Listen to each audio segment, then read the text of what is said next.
ஏசாயாவின் புஸ்தகம் 48வது அதிகாரம் அப்படியே 10வது வசனம். இதோ உன்னை புடமிட்டேன், ஆனாலும் வெள்ளியை போல அல்ல, உபத்திரத்தின் குகையிலே உன்னை நான் தெரிந்து கொண்டேன். ஆண்டவர் புடமிடக்கூடியவர் அல்ல. ஆண்டோடதிலே பிசாசானவன் அனுமதி கேட்பான். பேதுரு ஆண்டோடத்தில் கேட்டான் பிசாசு, அவன் புடமில்லை புடைக்கிற போல அவன் புடைக்கட்டுமா? ஆண்டு அனுமதி கொடுத்தான்.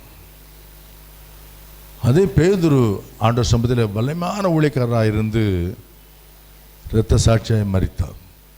ஆண்டவர் இன்று உங்களுக்கு கொடுக்கக்கூடிய அந்த வார்த்தை, உபத்திரவத்தின் குகையிலே உன்னை தெரிந்து கொண்டேன்.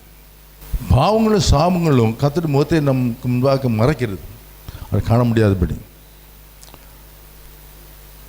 பாவங்களும் சாபங்களும் ஏறி வரும்போது சிறிது சிறிதாக பாவங்கள் சேர்ந்து சிறுதுளி பெருமுள்ளம் போல குடும்பத்தில் பெரிய சாபத்தை உருவாக்கி விடுது.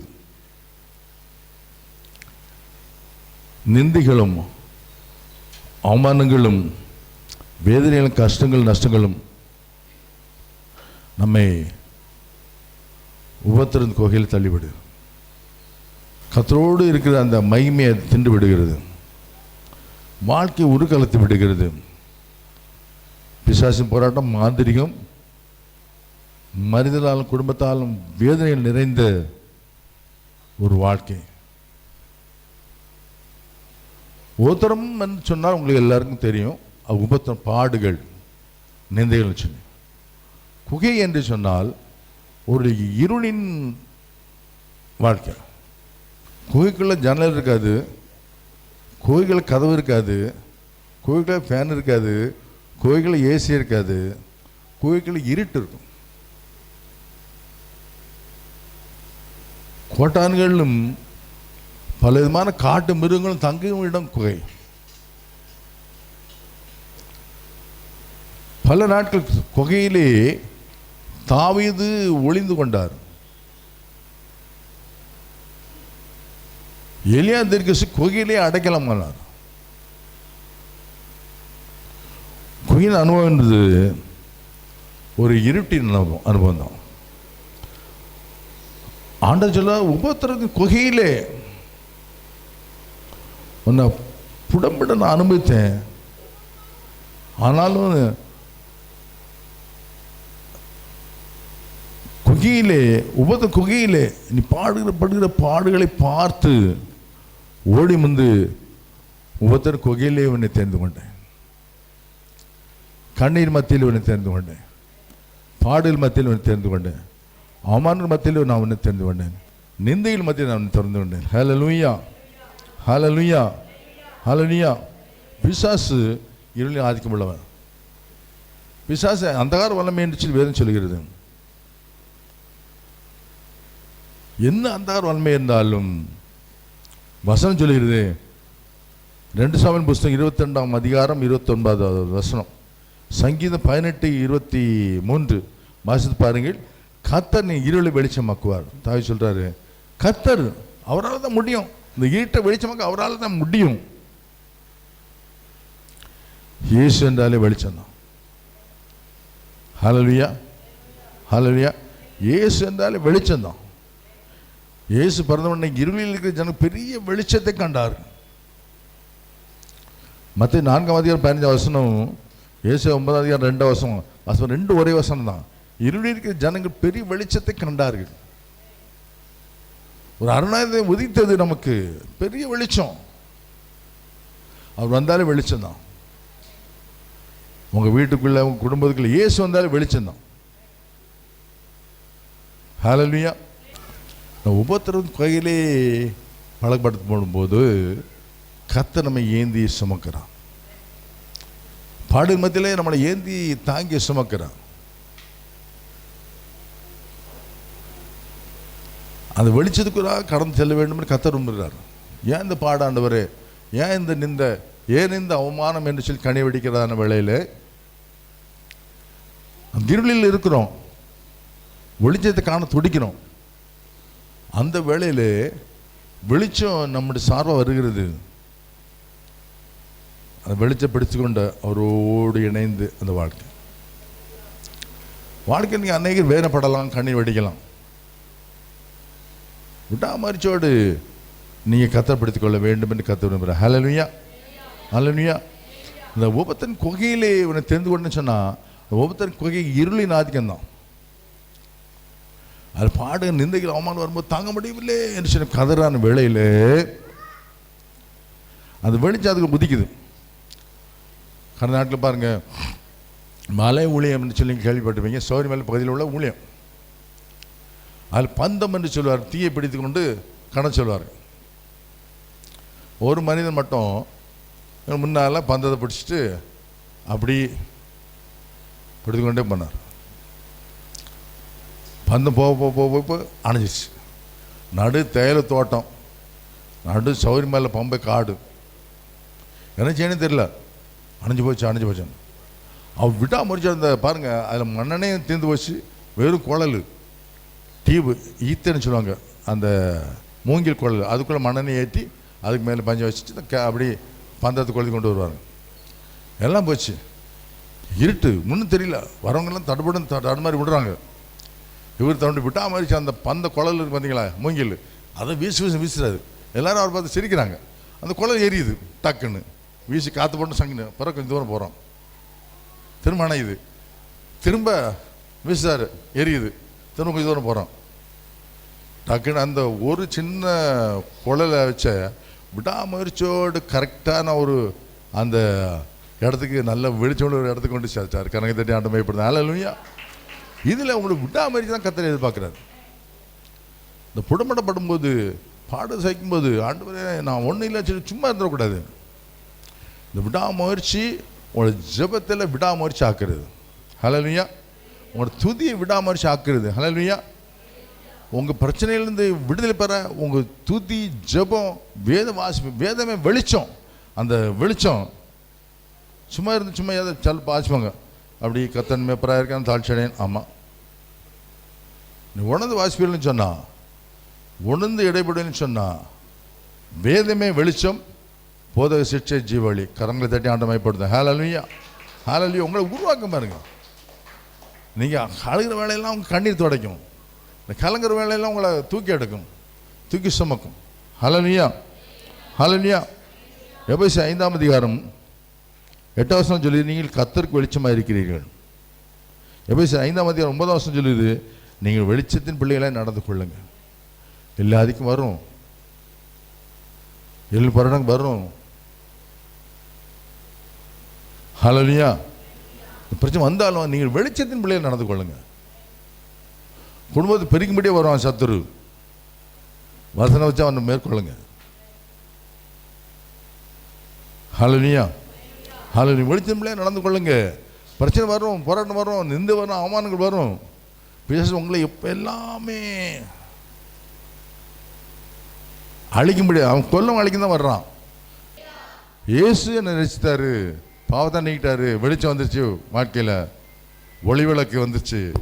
நமக்கு எதுக்கு பயம்? வேதம் சொல்லுகிறது, இருளில் இருக்கிற ஜனங்கள் பெரிய, மத்தேயு 4:15 வசனம், பெரிய வெளிச்சத்தை கண்டார். ஹல்லேலூயா, ஹல்லேலூயா.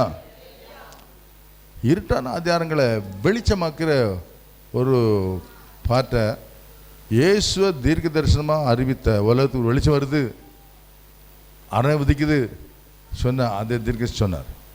ஹல்லேலூயா. அவர் தான் சொன்னார். ஏசாயா 60ஆம் அதிகாரம் 1ஆம் வசனம் வாசிங்க. எளிமை பிரகாசி. யார்கிட்ட சொன்னார்? யார்கிட்ட சொன்னார்? உங்கள்கிட்ட தான் சொல்கிறாரு. எளிமை பிரகாசி, உன் ஒளி வந்தது. கர்த்தருடைய மகிமை, அந்த வெளிச்சம் உங்கள் மேலே உதிக்குது, என் மேலே உதிக்குது. கர்த்தர் மகிமை உண்மையில் வித்தது. இதோ இருள் உலகத்தை, பூமியை மூடும். ஜனங்கள், இருட்டான ஜனங்கள் இருப்பாங்க. அது கார்கள் ஜனங்களையும் பூமியை மூடதான் செய்யும். ஆனாலும் உண்மையில் கர்த்தர் உதிப்பார், அவர் மகிமை உண்மையில் காணப்படும். ஹல்லேலூயா. செபிக்கிற ஜனங்களுக்கு கர்த்தர் சபையில் நல்ல ஜெபித்து துத்து கர்த்தரோட சார்ந்திருக்க ஜனங்களுக்கு மேலே ஒரு வெளிச்சம் கர்த்தர் வைப்பார். அந்த வீட்டுக்குள்ளே காரில் மாறி போயிருப்பாங்க. ஆனால் தைரியப்படுத்துறவங்கள எழுப்பி பிரகாசி ஒளி வந்தது, கர்த்தர் மகிமை உன் மேல் வந்தது. ஹல்லேலூயா. உங்கள் மேலே அந்த மகிமை இருந்துச்சுன்னா யாரும் உங்களை ஒன்றும் செய்ய முடியாது, சொல்ல முடியாது. ஹல்லேலூயா. உனக்கு கொண்டு வருவேன், வெட்டிடுவேன், குத்திடுவேன், உன் நாசம் வைக்கிறேன் சொல்லுவான்னு நாசமாயிரும். ஹல்லேலூயா. ஒருத்தனும் இல்லைங்க. இங்கே எல்லாம் பள்ளியில் வாழ்கிறவங்களுக்கும் தெரியும், பள்ளியில் வாத்தியார்களுக்கு சமையல் வர்றவங்களுக்கு தெரியும். உன்னை கொண்டு வருவேன், உன்னை வெட்டிடுவேன், சுண்டக்கா வருவேன்னு சொல்லி அறுது கிழிச்சவன ஒருத்தன் இல்லை. உலக இருப்பனிலும் நம்மில் இருப்பவர் பெரிய சத்தம் சொல்லுங்க. உலக இருப்பனிலும் என்னில் இருப்பவர் பெரியவர். நீங்க தான் பிசாசை துரத்தணும். நீங்க ஜெபம் பண்ணா வியாதி மாறிடும். ஆனால் வெளிச்சம் உங்களுக்குள்ள இருக்கும்போது உங்க குடும்பத்தில் இருட்டெல்லாம் மாறும் பாருங்க. இருட்டெல்லாம் வெளிச்சம் ஆகிட்டே இருக்கும். இருள் தானாக விலகக்கூடிய ஐட்டம். உங்களுக்கு தெரியுமா? ஒரு டார்ச் இருக்குது, குத்திட்டு டார்ச் அப்படி டக்குன்னு ஆன் பண்ணினீங்கன்னா இருட்டு தானாக போயிடும். நிறைய பேருக்கு தெரிய மாட்டேங்குது. இருளுக்கு பயந்து அவன் தகடு வச்சுட்டான், அவன் பெலிசின்னு வச்சுட்டான், அவன் செயின் வச்சுட்டான், மாதிரி என்னத்தையும் வச்சுட்டு போட்டான். ஹல்லேலூயா. அதனால் நீங்கள் எழுப்பி பிரகாசிக்க வேண்டும் என்று கர்த்தர் விரும்புகிறாரு. சும்மா இருக்கக்கூடாது, நீங்கள் எழுப்பி பிரகாசிக்க வேண்டும். எப்படி உங்கள் சுகவாழ்வு உங்கள் வாழ்க்கையில் எப்படி துளுக்கும்? ஒரு மனுஷன் வாழ்க்கையில் வெளிச்சத்தை விரும்புகிறோம் இல்லையா? இயேசுவ வெளிச்சம், நேரே ஒளி, நேரே சத்தியம், நேரே ஜீவன் சொல்கிறோம். அந்த ஒளி நம்முடைய குடும்பத்துக்குள்ளே எப்படி வர வேண்டும், எப்படி வந்தால் வெளிச்சம் நிலைக்கும் சொல்லி எடுப்போம். ஏசாயா புஸ்தகம் 58ஆம் அதிகாரம் 8ஆம் வசனம்.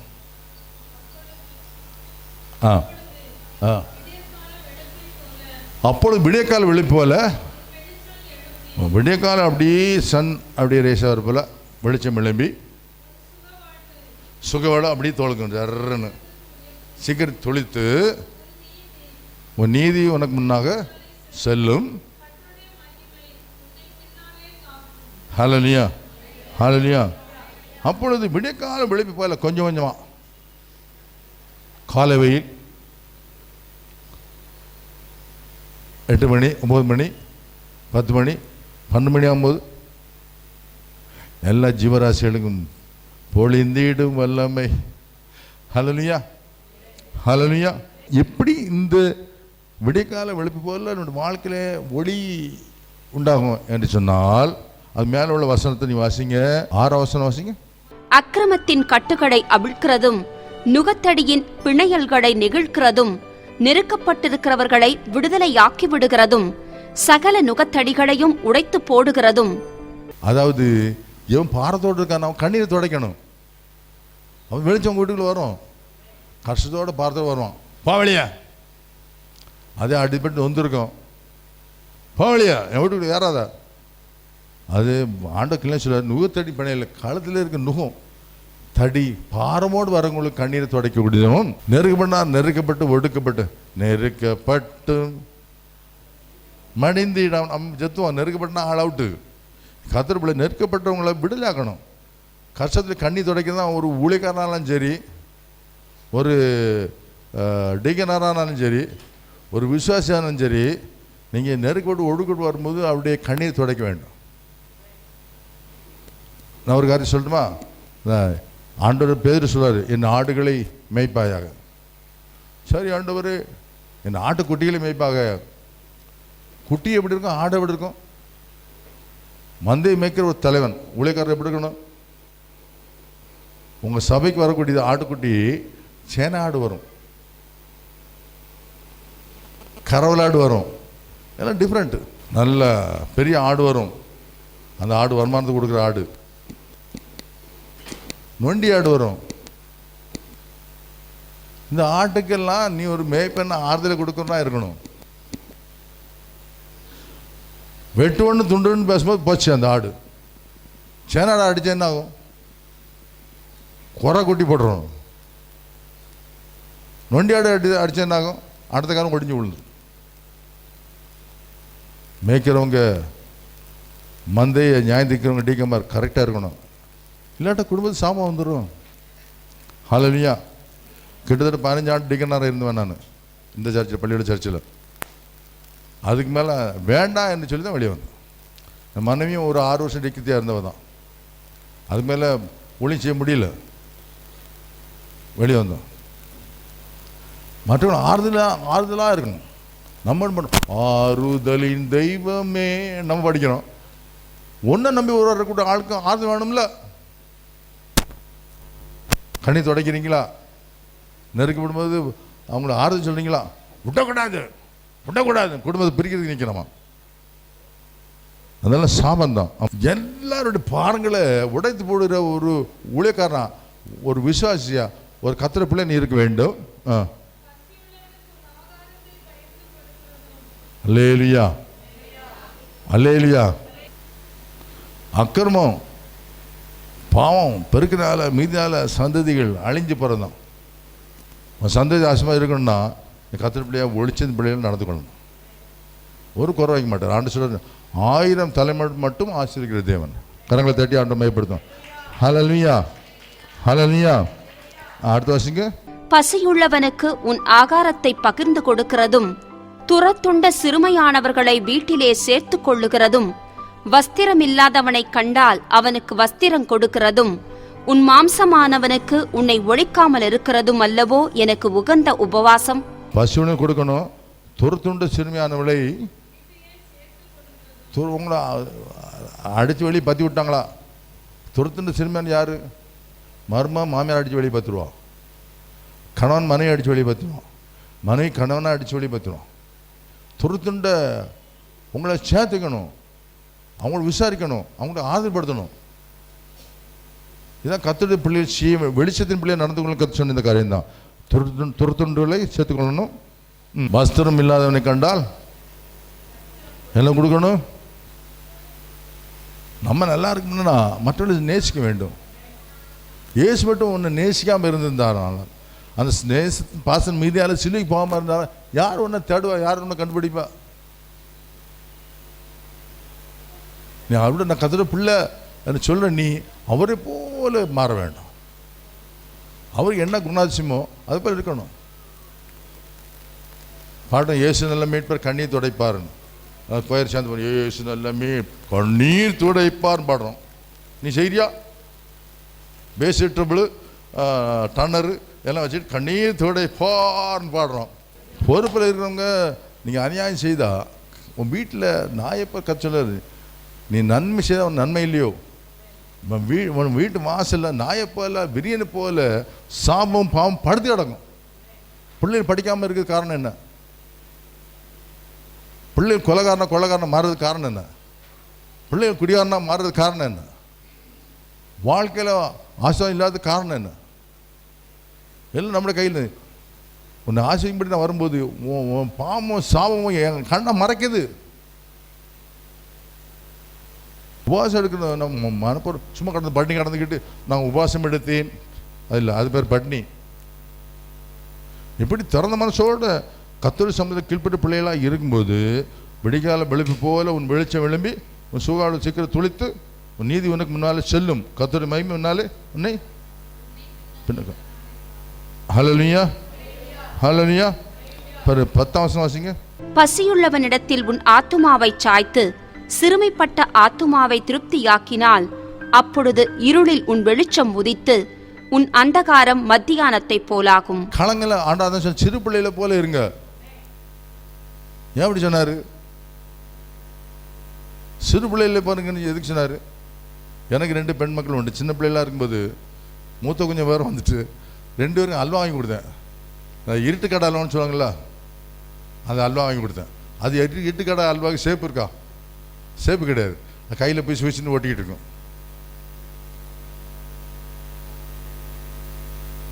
அதில் பிள்ளைகள் கொடுத்தா கையெல்லாம் போய் சுவிச்சு ஓட்டிக்கிட்டு இருக்கு சின்ன பிள்ளை.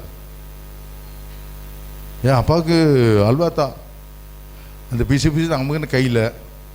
அப்பா அது எச்சு தான். அசோடு வாங்கி சாப்பிட்டேன். சந்தோஷம், என் பிள்ளை எனக்கு தருது. இதுதான் கர்த்தர் உங்கள்கிட்ட எதிர்பார்க்குறாரு. நீ ஆசீர்வதிக்கும் போது, ஆசீர்வப்படும் போது எப்படி இருந்தாலும் சரி, அப்பா இது உங்களுக்கு தான், நான் உங்களுக்கு. அவர் அசிங்கப்பட மாட்டார், உன்னை கேவலப்படுத்த மாட்டார். அவர் ஒரு அன்பின் தேவன். ஹல்லேலூயா, ஹல்லேலூயா. உங்களுக்கு என்ன இருக்குதோ நீ கர்த்தருக்கு கொடுங்க, என்ன இருக்குதோ கர்த்தரோட சேருங்க. என்ன உங்கள் ஜெப வாழ்க்கையில் குறைவாக இருக்குதா, பிசாசு உங்களுக்கு உங்களுக்கு இருட்டான வாழ்க்கையை அமைச்சிருவான். நீங்கள் ஊழியின் பிள்ளையால் நடந்து கொள்ள முடியாது. கற்றுட்டு வாஞ்சியாக இருக்கிற மனுஷன் பாக்கியவான். மரண பள்ளத்தாக்கில் நடந்தாலும், மரணத்தின் பள்ளத்தாக்கில் நடந்தாலும் பொல்லாப்பு பயப்பட. மரண பள்ளத்தாக்கு இருளின் பள்ளத்தாக்கு, காரில் மலையாளத்தில் கூறில்னு சொல்லுவாங்க. நடந்தாலும் பொல்லா பயப்படாது. காரணம், தேவன் என்னோடு கூட இருக்குது. உன் ஜெப வாழ்க்கை மாறட்டும், ஜெபிக்கும் வாழ்க்கை மாறட்டும். உன்னை அப்படி ஆசைப்பார் ஆண்டவர். நான் பெரிய சூட்கே தருவார், இதை தருவான் இல்லை. நீ சூட்கே வச்சா அந்த சூட்கே ஆசைமாக இருக்கும்னா நீ கத்திர பிள்ளையா இருக்கணும். உன் கையின் பிரயாசத்தை நீ சாப்பிடுவாய். இல்லைட்டா நம்ம கையின் பிரயாசத்தை இன்னொருத்தையும் சாப்பிடுவோம். 10 காரம் வட்டி, கந்து வட்டி, எல்லாம் வட்டி கொண்டு போயிடும். உன் கையின் பிரயாசம் நீ சாப்பிடுவாய், உன்னை பாக்கியம் நன்மை உண்டா இருக்கும். நீ கெட்ட பொண்டாட்டி வீட்டு கனிதரும் திராட்சை கொடியை போல இருப்பாள். திராட்சை வெட்ட வெட்ட. ஹல்லேலூயா, ஹல்லேலூயா. கர்த்தர் பயப்படும் மனுஷன் விதமாக ஆசைவாங்க. ஒரு நிமிஷம் எல்லாரும் அப்படி எழும்ப. எல்லாரும் வாழ்க்கையை கர்த்தர் மாற்றுங்க. ஒவ்வொருத்தரும் குகையிலே நான் உன்னை தெரிந்து கொண்டேன். கண்ணீர் வெடிக்கிறீங்களா? ஒவ்வொருத்தரும் வாழ்க்கையெல்லாம் ஒரு இருட்டு தான் சொல்லி கண்ணீர் வெடிக்கிறீங்களா? ஆண்டவரே நான் சோர்ந்து போனேன்னு சொல்லி கண்ணீர் வெடிக்கிறீங்களா? யாருமே என்னை போட்டா நினைக்கவில்லைன்னு கண்ணீர் வெடிக்கிறீங்களா? தொழில நஷ்டம்னு சொல்லி கண்ணீர் வெடிக்கிறீங்களா? குடும்பத்தில் யாருமே என்னை புரிந்து கொள்ளவில்லை கண்ணீர் வெடிக்கிறீங்களா? ஆண்டவர் சொல்லுங்க, நான் உங்க பிள்ளை ஆண்டவரே. என் கணவன் என்னை புரிந்து கொள்ளவில்லை, என் மனைவி என்னை புரிந்து கொள்ளவில்லை, என் பிள்ளை என்னை புரிந்து கொள்ளவில்லை, பெற்றோர் என்ன புரிந்து கொள்ள கண்ணீர் வெடிக்கிறீங்களா? ஆண்டவர் நான் உங்க பிள்ளைன்னு சொல்லுங்க. வீட்டில் ஜெபித்தோட ஆண்டவர் சொன்னார், அநேக கண்ணீரோடு வருவாரு. என் பிள்ளை அழகியோடு தான் வருவாங்க. கஷ்டம், நஷ்டம், வியாதி, போராட்டங்கள் எல்லாம் கண்ணீரோடு தான் வருவாரு. இருட்டிலே இருப்பாங்க. காரில் கொடுமையான இருள் ஆதிக்க அவர்களை மூடிக்கொள்ளும். பெரிய வெளிச்சத்தை காண்பார், பெரிய வெளிச்சத்தை காண்பார். ஹல்லேலூயா. சிலருடைய கண்கள் கண்ணீர் வழிந்து வருது. ஆவியானவர் உணர்த்துகிறார். ஆண்டவர் முக்கூறுதான் பாவம் செய்தார். விடுத்தூரம் விலைப்பான ஆண்டவர், உங்க பிள்ளை ஆண்டவர். அந்த கல்வார் சிலுவையில் நமக்காக வேதனைகளை சகித்தார், நமக்காக துக்கங்களை சகித்தார். கிருபை நிறைந்த ஆண்டவர், நன்றியோடு துதிக்கிற ஸ்தோத்திரம். இந்த அருமையான வேளையில ராஜாவுடைய மத்திட்டு பாருங்க, இருள் வெளிச்சமாக மாறட்டும், துக்க சந்தோஷம் மாறட்டும், கண்ணை துடைக்கப்படட்டும். நடந்து நம்முடைய பிள்ளைகள் கடந்து செல்லும் போது வெளிச்சத்தோடு கடந்து செல்லட்டும். வீடுகளில் வெளிச்சம் உண்டாகட்டாப்பா, குழந்தை மத்தியில் வெளிச்சம் உண்டாகட்டும், குடும்பத்தின் மத்தியில் வெளிச்சம் உண்டாகட்டும். வெளிச்சத்தின் மக்களாய் நடந்து கொள்ளுன்னு சொன்ன அந்த வாக்கு நிறைவேறட்டும். அநேருக்கு வெளிச்சம் கொடுக்கலாம் மாறட்டும். ஒவ்வொருத்தரும் கோகை மாறும். சந்தோஷ சமானத்தை கற்று கொடுப்பினாங்க. இந்த கிருபை தாங்கட்டும். எல்லா துதி கண்ண மைமேலா பகசு தாழ்த்தப்படுகிறோம். அந்த ஒவ்வொருவரையும் ஆசீர்வாதம் பெரிய செய்யும். இயேசுவின் நாமத்தில் ஜெபிக்கிறோம் பிதாவே, ஆமென்.